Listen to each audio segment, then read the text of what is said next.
What is up? Kevin here from RisingHighAcademy.com. Hope you're doing well. We have a special guest bringing on today as we cover a CPI video from one of the biggest games in the last 4 weeks at least, and that is Count Master's Crowdrunner. We're going to take a look at the CPI video, and he's going to share his expertise and his know-how and share some tips and tricks on how you can improve your CPI videos and some important things to think about. So we're going to take a look at this game here, Count Master's Crowdrunner 3D, published by Tap2Play LLC.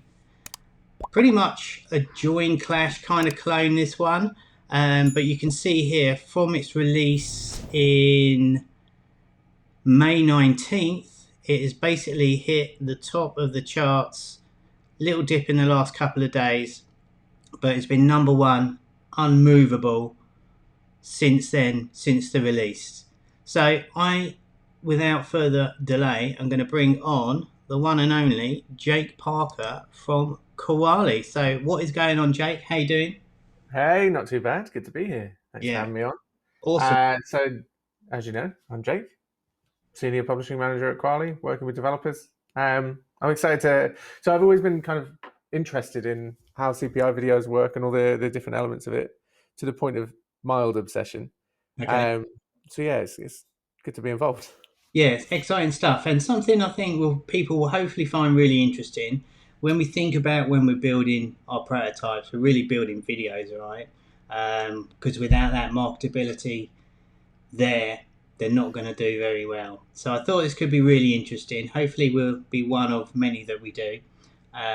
If people like this, do hit that like button. That let us know that you want to see more of this sort of stuff, and we will kindly deliver that for you. So without further ado, let's have a look at Count Masters. We're going to play the video here, and if you want to talk us through some of the things that you think have made this CPI video successful, and any sort of tips or anything observationally that you can think that we can, as developers building our games, that we could sort of cling on to and learn lessons from.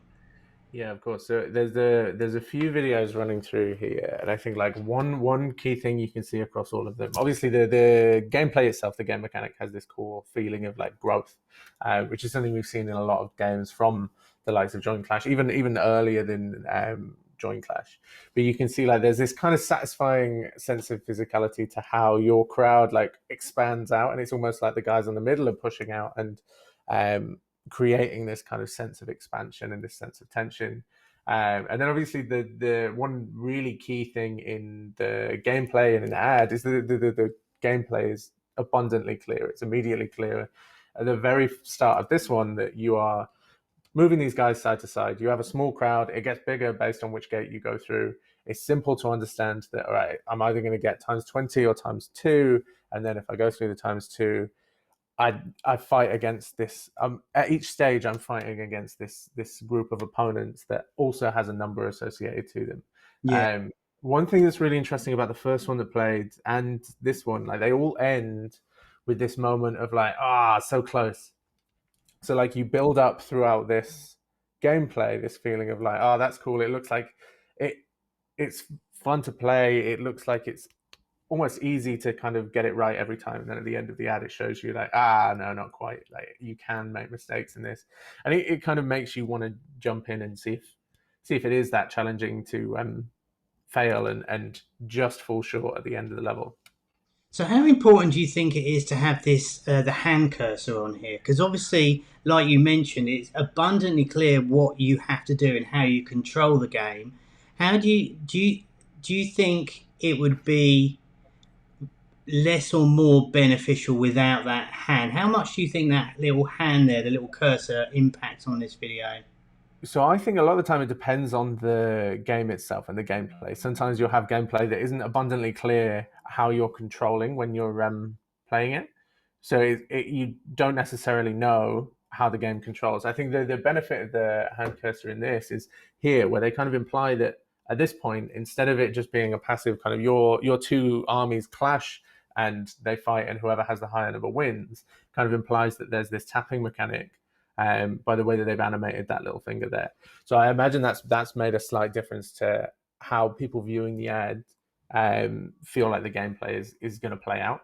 But it's interesting to try that stuff, right? When you get to a point where you have a core gameplay that has worked and is easy to understand, playing with adding stuff to that essentially implies a slight difference in the feel of the gameplay.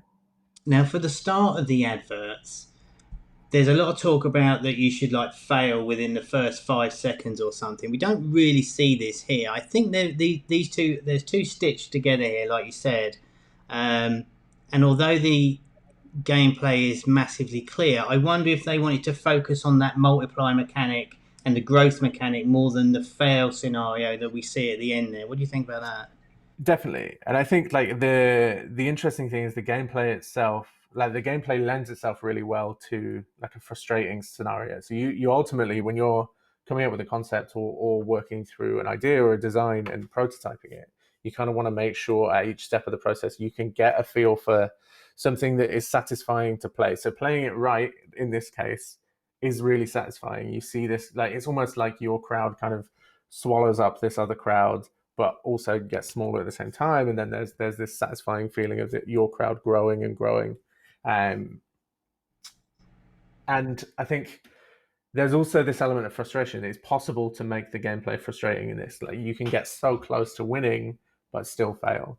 So to an extent, I think showing this success gameplay just before showing the fail helps to make the gameplay really clear. Because if you were to show gameplay that was 5 seconds of this and essentially that last 5 seconds where you go through a gate, you don't have a high enough number, and then it starts again. I wonder if it would be too quick to jump back to the start and then telling you how the gameplay works. Like I think it's smart how they've set out a bit of time to show you how the gameplay works, allow you to understand it and take in that, all right, each gate is multiplying with a very clear visual of like, all right, I've gone through a times 10 gate. It's really big Yeah, now. yeah, I And totally then agree. And I think what's really great about this one is that we always say about making it also simple in the core mechanics and the actual gameplay type. I don't think we've seen anything that is so crystal clear one way or the other than this game for quite a while. I mean, it's so obvious what you have to do. There's no noise at all, is there? There's no, one single element and what like a swerve side to side. Whilst you do have the tapping when you sort of clash, as it were, the actual having that right at the beginning, just going through right. So we're a crowd, we're going through a gate, and we multiply, and that is so easy to digest for people. I think that really makes the mark of a good CPI video for me.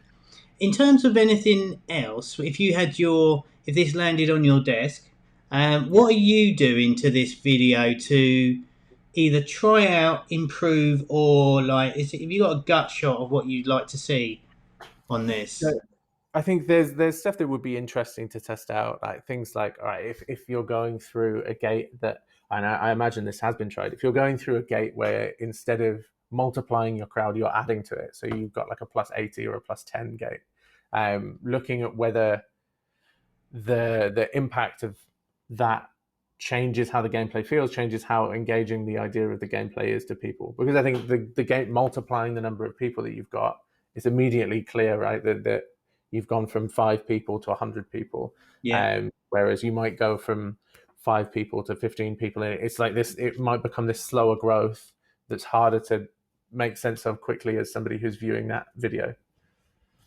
Yeah, that makes sense to me. What about colours and stuff? I mean, for me, the palette's really nice on this game. I think it's super contrasty, works really well.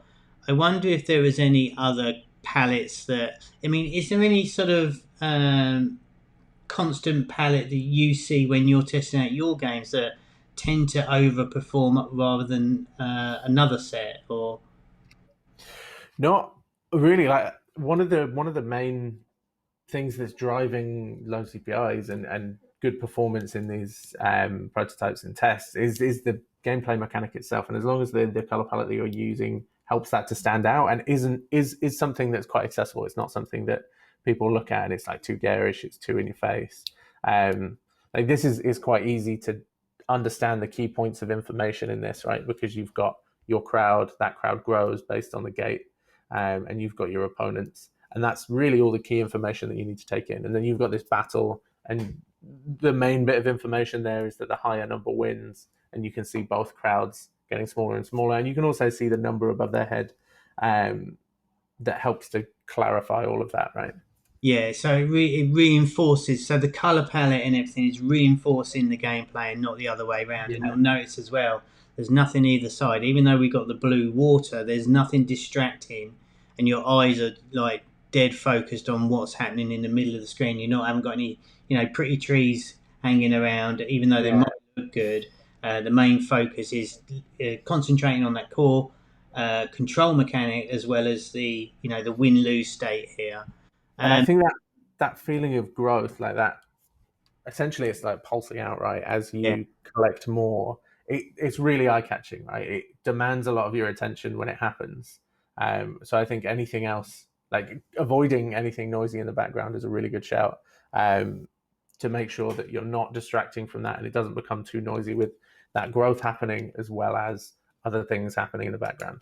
Yeah, I mean, we can see on this one that there's mountains there, but they're so subdued and they're almost invisible unless you sort of have to like mention it to see them, which is Yeah, really a really good point. The other thing I was going to say as well, I wonder if the scale of this has a real big impact because you can really see what's happening.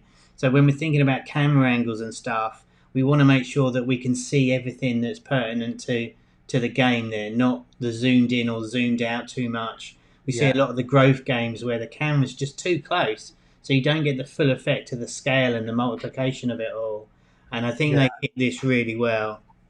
There are games I've seen go through testing before where with a zoomed out camera, where you can kind of see the gameplay, like the character and the objective, um, performed. I think it was like twice as well as something that was cropped in really tight, and it looked like the crop made it look like the gameplay was more frantic. It made it look like it feels different to play. So it's worth um, keeping like how the game feels to play in mind when you're working on ads, because ultimately you want it to be as appealing as possible. You want to make sure that the game, what you're getting across in the ad, is the game itself, the gameplay that you're essentially selling to people that they want to play. Sure. Now, do you think it's worth then, even if you have the option of adding a few different variants yourself, is it worth trying to pan out or zoom in a little bit on the camera for variations for the videos? So it depends a lot on the gameplay and how it's presented to start off with. Like you might want to try a different camera angle entirely. You might want to try a zoom out or a zoom in, depending on how you're presenting the gameplay. But yeah, it depends on how the game plays. Like you could try for a runner like this, you could try a lower down camera angle to see how it performs. I don't expect it would do as well as what we've got here. You might try like an offset camera as well. Yeah, that's a And good. ultimately it's finding the right way of presenting your gameplay, the way of presenting your gameplay that makes the game mechanics stand out and clear to the player. But you also want that twist to make kill that market fatigue, so that you don't. Oh, it's another one Yeah. of those. So it's Yeah, finding yeah. that balance of the twist of trying to present it in a way that looks fresh, and yet is still really clear to understand within what 5 seconds or so. Yeah. Is there Because a golden like range? We always hear about, oh, you gotta understand everything in the first 3.7 seconds. Is there real truth to that? so it depends on where you're advertising. Like people tend to zone out after watching it for a few seconds if they don't understand it, and they'll move on to something else, right? So you want to make sure that you've got something in that first few seconds that gets people's attention and is easy to understand, so that they're looking at it not thinking, "What's this?" and then moving past it. They're thinking, "Oh, this looks kind of cool," and then want to kind of see the rest and move to then follow through to go and install it. Okay, cool. All right, we want to keep these nice and bite sized, right? So I think let's end off with what is the one biggest tip that you can give to any game developer making prototypes and CPI videos right now? What's the one tip that you would give them to think about when making their video? I think one thing to do is definitely watch ads. It seems like a weird thing to suggest, but as well as like playing games that are scaling the charts and climbing the charts, which we're all doing, right? Watching the ads for those games and starting to understand, like while you're playing it, what element of that gameplay is the thing that's helping to sell it? What part of the gameplay is the thing that's focused on in the ads that's helped it to perform as well as it has? So I Yeah. think playing games and watching ads, it's kind of two recommendations that combine. Okay, awesome. All right, dude. Thanks so much for your time. No Always good worries. to Thanks speak for with you. having me. And we will see you on the next one. Thanks.